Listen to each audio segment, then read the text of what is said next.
কিচ্ছু চাই না, কিচ্ছু না, শুধু যেন যে করেছে তার যেন চরম থেকে চরমতর শাস্তি হয়।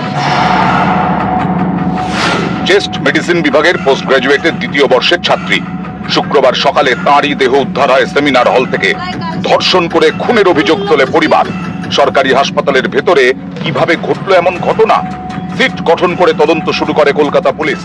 ধর্ষণ করে খুন, তারপরেও পুলিশ হেফাজতে তদন্তকারীদের সামনে উদ্ধত সঞ্জয় কি বলছে? ফাঁসি দিলে ফাঁসি দিন। জি করে ডাক্তারি পড়ুয়াকে ধর্ষণ করে খুনের অভিযোগ যে সঞ্জয় রায়ের বিরুদ্ধে, সেই সঞ্জয়ের আরো কীর্তি, নতুন কীর্তি, নয়া কীর্তি। 2019-এ সিভিক ভলান্টিয়ার হিসেবে নিয়োগ। এই সঞ্জয় ভলান্টিয়ার, সিভিক ভলান্টিয়ার। বিপর্যয় মোকাবিলা দপ্তরে নিয়োগ সঞ্জয়, প্রভাব খাটিয়ে ওয়েলফেয়ার দপ্তরে চলে গেল সঞ্জয়। নমস্কার, আজ কোনো ভ্লগ বা রান্নার ভিডিও নিয়ে আসিনি। আজ এসেছি সবার সামনে একটা মেয়ে হয়ে নিজেকে সেফ প্রমাণ করার জন্য যে আমি কি আদেও সেফ এই সমাজে। কেননা পেশায় আমিও একজন নৃত্য শিক্ষিকা।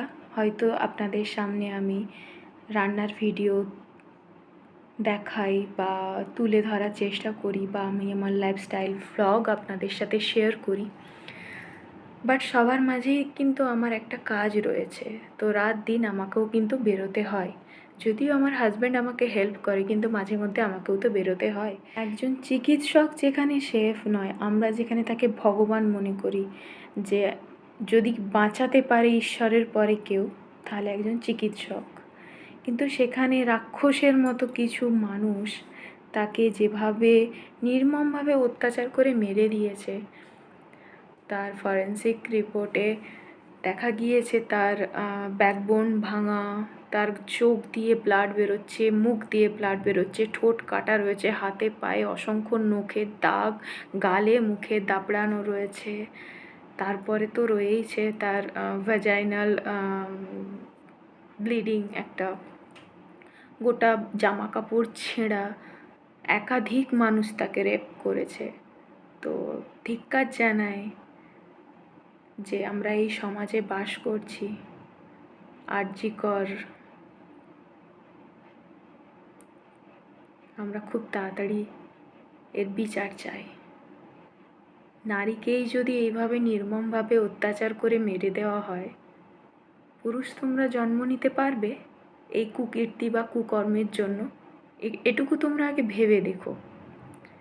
সে এগুলো না শুধুমাত্র কিছু খারাপ মানুষের জন্য পুরুষ জাতটাকে সবাই খারাপ ভাবছে, কিন্তু সবাই তো খারাপ নয়, তাই না? যারা সত্যি ভালো, তাদের জায়গাটাও কিন্তু আজকে মাটিতে মিশে যাচ্ছে। এত এত মানুষ আজকে কলকাতার রাস্তায় হেঁটে চলেছে। কিসের জন্য তাকে এরকম শাস্তি পেতে হলো? একটা সেকেন্ড ইয়ারের মেয়ে। আমার বোন মেডিকেল লাইনে রয়েছে, আমি নিজে আতঙ্কিত। আমার বোনও সেকেন্ড ইয়ারে পড়ছে, জিএনএম নার্সিং করছে। সেও তো আমার একটা বোনেরই মতো, সেও সেকেন্ড ইয়ারে পড়ছে। ব্যাপারটা যতটা সহজ ভাবার বলার, ততটা সহজ নয়। যার বাচ্চা গেল সে কিন্তু আর ফিরে আসবে না। এতটা কষ্ট পেয়ে সে মারা গিয়েছে ভাবার বাইরে। তার বাবা মার সাথে রাত 11টায় কথা হয়েছে। সে অন ডিউটি অবস্থায় এসে 36 ঘন্টার ডিউটি করেছে। তারপর সে সেমিনার হলে গিয়ে একটু রেস্ট নিতে চেয়েছে। তারপর তার এইভাবে তাকে নির্মমভাবে অত্যাচার করে হত্যা করা হয়েছে। এর বিচার আমরা চাই, এর বিচার আমরা চাই। যে বা যারা এইসব করেছে তাদের ফাঁসি দেওয়া হোক, তাদের কঠিন থেকে কঠিনতর শাস্তি দেওয়া হোক, যেন যারা আমাদের প্রাণ বাঁচায়, শুধু যারা আমাদের প্রাণ বাঁচায় তারা নয়, যেন কোনো মেয়েদের সাথে এটা করার আগে কোনো পুরুষ একবার ভাবে, এইভাবে তাদের কঠিন শাস্তি দেওয়া হোক। মেয়েটির বাড়িতে ফোন করে বলা হয়েছে মেয়েটি আত্মহত্যা করেছে। পুলিশ কমিশনার বুঝতেই পারছেন না যে একজনে তাকে রেপ করেছে না একাধিক জনে, যেখানে তার গোটা বডিতে দাগ রয়েছে, গোটা বডিতে ক্ষত রয়েছে, গোটা বডিতে রক্তে ভর্তি রয়েছে, তিনি সবই বুঝতে পারছেন। আর তার বাড়িতে ফোন করে পুলিশ বলেছেন যে আত্মহত্যা করেছে। কেন বলবে আত্মহত্যা করেছে? মেয়েটি কি সত্যি আত্মহত্যা করেছে? একটা ফুটফুটে মেয়ে যে ডিউটি করতে গেছে, বাবা মায়ের একমাত্র মেয়ে, সে ভাবতে পারা যায়? গা শিউরে উঠবে। আজ আমাদের বাচ্চা যখন হবে, সে যখন বড় হয়ে হয়তো এই লাইনে যাবে, কোথাও না কোথাও এই মেয়েটির দাগ রয়ে যাবে, আমাদেরকেও একবার ভাবাবে। যেমন আমার বোন রয়েছে মেডিকেল লাইনে, আমাদেরকে ভাবাচ্ছে, বাড়িতে আমরা বসে আছি আমাদেরকে ভাবাচ্ছে। আমার বোনও সেকেন্ড ইয়ারেই পড়ে, আমরাও আতঙ্কিত, আমরাও ভীত যে এত বড় একটা দুর্ঘটনা গোটা ওয়েস্ট বেঙ্গল না, গোটা ইন্ডিয়াতে ছড়িয়ে পড়েছে এই কথাটা। আমরা এর সত্বর বিচার চাই, আমরা এর বিচার চাই, যেন যোগ্য শাস্তি পায়। যারা মেয়েটিকে এতটা কষ্ট দিয়ে মেরেছে তারা যেন যোগ্য শাস্তি পায়, আমরা এর বিচার চাই। আর কিছু বললাম না। রান্নার ভ্লগ তো সবসময় দিয়ে থাকি। মেয়ে হয়ে আজকে যদি এই প্রতিবাদটা না করতাম তাহলে নিজের কাছে খুব ছোট হয়ে যেতাম। সত্যি আমি কি বলবো, খুব দুঃখিত যে এরকম একটা সমাজে বাস করি যেখানে মেয়েদেরকে এত নিম্ন চোখে দেখা হয়, মেয়েদেরকে এত নিম্নভাবে ভাবা হয়, মেয়েদের সাথে এতটা নিম্নমানের ব্যবহার করা হয়। কিছু ভুল বলে থাকলে ক্ষমা চেয়ে নিচ্ছি। খুব একটা হয়তো ভুল বললাম না। যারা আমার সাথে একমত অবশ্যই তারা নিজেদের ভাবনা চিন্তা বা মনের কথা আমাকে বলবেন কমেন্টের মাধ্যমে যে আমি কি খুব বেশি ভুল কিছু বললাম। আবারও বলছি, ধিক্কার জানাই আমি এই নিন্দনীয় কর্মের। আর চরম থেকে চরমতম শাস্তি যেন তারা পায়, চরম থেকে চরমতর, যেন গোটা ইন্ডিয়া জানতে পারে যে হ্যাঁ, যারা আমাদের জীবন বাঁচায় তাদের সাথে যদি এরকম করা হয় তাদের কি শাস্তি পাওয়া উচিত। আজ একটা চিকিৎসকের সাথে এটা হয়েছে, কত কত মহিলা যায় ডাক্তার দেখাতে হসপিটালে, তাদের সাথে তাহলে কি হতে পারে যদি এরকম একটা ব্যবস্থা থেকে থাকে, এরকম দাদাগিরি ফলানো হয়, এরকম মাতলাম ও মদ খেয়ে ক্যাম্পাসে ঢুকে, একটা মেডিকেল ক্যাম্পাসে ঢুকে এরকম কিছু করা হয়। ধিক্কার জানাই, ছি। আরজি করের প্রিন্সিপালের তো তুলনা হয় না, অসভ্য লোক একটা। ওনাকে ডাক্তার বলতে ঘেন্না হচ্ছে।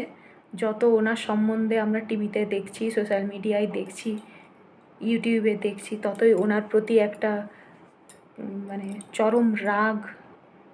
সন্দীপ ঘোষ আরজি কর মেডিকেল কলেজের প্রিন্সিপাল, ওনাকে ডাক্তার বলতে ঘেন্না লাগছে। উনি ওনার মেয়ের বয়সে একজনের সাথে এটা হতে দিয়েছেন।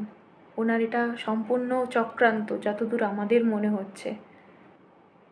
আমরা জুনিয়র ডাক্তারকে রীতিমতো সাপোর্ট করি, শুধু জুনিয়র ডাক্তার না, প্রত্যেকটা মেডিকেল টিমকে সাপোর্ট করছি।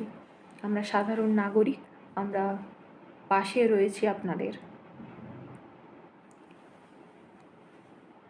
শুধু একজন তো নয়, একাধিক মানুষ রয়েছে এই কর্মকাণ্ডের সাথে। আমরা এর তীব্র নিন্দা করি, তীব্র প্রতিবাদ জানাই। আমরা এর বিচার চাই, আমরা এর সত্বর বিচার চাই, যেন খুব কঠিন শাস্তি পায়, দোষীরা যেন কঠিন শাস্তি পায়। যে মায়ের কোল খালি করে দিয়েছে, একমাত্র মেয়ে তার, কত স্বপ্ন কত আশা নিয়ে একটা প্রতিষ্ঠানে পাঠিয়েছে, এত ভালো একটা স্টুডেন্ট আমরা হারিয়ে ফেললাম। আগত একটা চিকিৎসককে আমরা হারিয়ে ফেললাম যে আমাদের জীবন বাঁচাতো, তার জীবন সে বলিদান দিয়ে গেল। কিছু খারাপ মানুষের জন্য। তার একটা ফুটফুটে জীবন, আমি ধিক্কার জানাই। সঞ্জয় রায়, পুলিশ যাকে ধরেছেন, 5টা তার বিয়ে, মদ্যপ অবস্থায় তিনি তার বহাল তবিয়তে তিনি আসা যাওয়া করতেন আরজিকর হসপিটালে। একজন সিভিক ভলেন্টিয়ার, সে কি করে আসা যাওয়া করতে পারে ওখানে প্রথমত, আর একটা সেমিনার হলে উনি কি করে গেলেন, কোন পারমিশনে উনি ওখানে ঢুকলেন? প্রথম কথা, এত বড় দুঃসাহসিক কাজ একটা ছেলে কি করে করতে পারে? একজনের দ্বারা কিন্তু এতগুলো জায়গা ক্ষত করা সম্ভব নয়, কখনো সম্ভব নয়। শারীরিকভাবে তাকে মারধর করা হয়েছে, অত্যাচার করা হয়েছে, ধর্ষণ করা হয়েছে, তারপর খুন করা হয়েছে। এই ধরনের অপরাধ করার পরেও একজন অভিযুক্ত, সে পুলিশ জেরাতে তিনি বলছেন সবকিছু ধরা যখন পড়ে যাচ্ছেন, তিনি বলছেন তাকে ফাঁসি দিয়ে দেওয়া হোক। এতটাই তার ঔদ্ধত্য, এমনকি তার মধ্যে কোনো অনুশোচনা নেই যে এই ধরনের অপরাধ তিনি করেছেন। কারণ গতকাল সন্ধ্যের পর থেকে যে জিজ্ঞাসাবাদ পর্ব শুরু হয়েছিল, সেই জিজ্ঞাসাবাদ পর্বে কলকাতা পুলিশের তদন্তকারী আধিকারিক যারা রয়েছেন, তারা বিভিন্ন তথ্য প্রমাণ এই সঞ্জয়ের সামনে রাখতে শুরু করেন। সেমিনার হলে কুকীর্তি সঞ্জয়ের।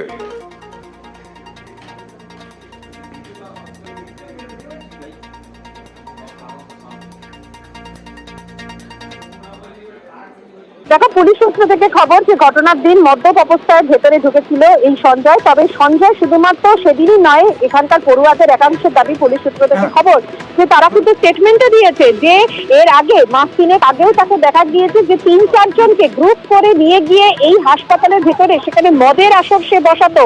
অর্থাৎ এখানে যে তার অবাধে তার যাতায়াত ছিল, এবং হাসপাতালের ভেতরে, একটা সরকারি হাসপাতালের ভেতরে কি করে মদের আসর বসতে পারে, এবং সেখানে একা নয়, গ্রুপ করে সে নিয়ে যেত এবং সেখানে গিয়ে মদের আসর বসাতো, এমনটাই কিন্তু চাঞ্চল্যকর দাবি।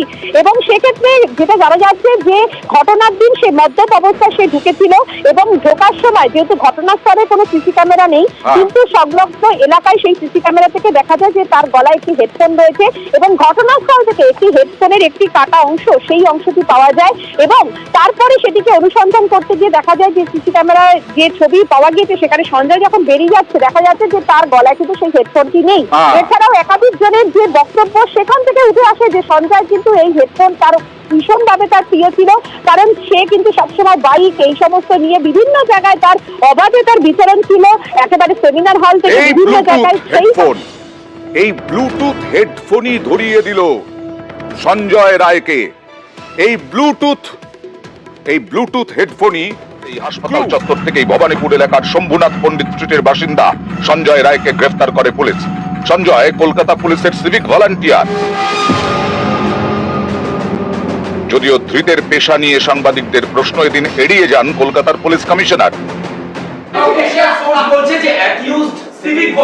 For us, he is a criminal of the highest order.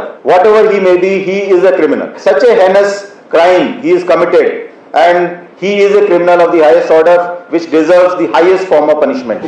Seminar হলে সিসি ক্যামেরা না থাকলেও আশপাশের সিসি ক্যামেরার ফুটেজ খতিয়ে দেখতে শুরু করে পুলিশ। চেস্ট মেডিসিন ওয়ার্ড সংলগ্ন 2টি সিসি ক্যামেরার ফুটেজ হাতে আসে পুলিশের। একটি ক্যামেরায় ফুটেজে সঞ্জয়কে চেস্ট মেডিসিন ওয়ার্ডের দিকে যেতে দেখা যায়, অন্য একটি ক্যামেরায় আরো 3 জনকে ঢুকতে দেখা যায়। সঞ্জয় সহ 4 জনকেই জিজ্ঞাসাবাদ শুরু করে পুলিশ। পুলিশের দাবি, সঞ্জয়ের বক্তব্যে অসঙ্গতি মেলে। পুলিশ জানতে পারে বাকি 3 জনের আত্মীয় ভর্তি ছিলেন হাসপাতালে, রোগীর প্রয়োজনেই তাদেরকে সেই সময় ডেকে পাঠানো হয়। সঞ্জয়কে ক্রমাগত জিজ্ঞাসাবাদ করে যায় পুলিশ। সিসি ক্যামেরায় পুলিশ দেখতে পায় ভোর 4টের আশেপাশে ঢোকে সঞ্জয়। 4:40 নাগাদ সে বেরিয়ে যায়। ঢোকার সময় সঞ্জয়ের গলায় মোবাইলের ব্লুটুথ হেডফোন ঝুলছিল, কিন্তু বেরোনোর সময় হেডফোন ছিল না। এদিকে ঘটনাস্থল থেকে একটি হেডফোন পায় পুলিশ। সেই হেডফোন অন করতেই সঞ্জয়ের মোবাইলের সঙ্গে পেয়ার হয়ে যায়। এরপরেই সঞ্জয় রায়কে গ্রেফতার করে পুলিশ। আমরা একজনকে অ্যারেস্ট করেছি এবং নানা রকম এভিডেন্স ওখান থেকে কালেক্ট করেছি ওদের এগেইনস্টে। সিসিটিভি এভিডেন্স, যে সময় ওকে ওখানে ঘুরতে দেখা গেছে, এবং যে পিওতে কিছু কিছু আমরা জিনিসগুলো পেয়েছি, কনক্লুড করেছি দ্যাট, and then interrogation হয়েছে। We have interrogated several witnesses, doctors and others, and in total putting this all together, we have concluded that there is a very, very strong complicity as far as the accused is concerned. হাসপাতালে নাকি অবাধ যাতায়াত ছিল ধৃত সঞ্জয়ের। অভিযোগ টাকা নিয়ে রোগী ভর্তি করাতো সঞ্জয়।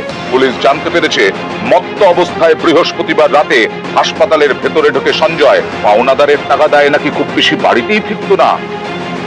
আমাকে ঠকে টাকা নিচ্ছিল। ও আমাকে প্রথমে বললো যে পুলিশে তোকে চাকরি করে দেবো, 55 শম্ভুনাথ পণ্ডিত স্ট্রিটে ওর বাড়ি আছে, ওই ঘরটা আমাকে লিখে দেবে। তখন দিয়ে আমি প্রেশার দিতে থাকলাম, হয়তো আমার টাকা দে নালে বাড়ি দে, তখন দিয়ে ও আসতেই বন্ধ করে দিয়েছে বাড়িতে।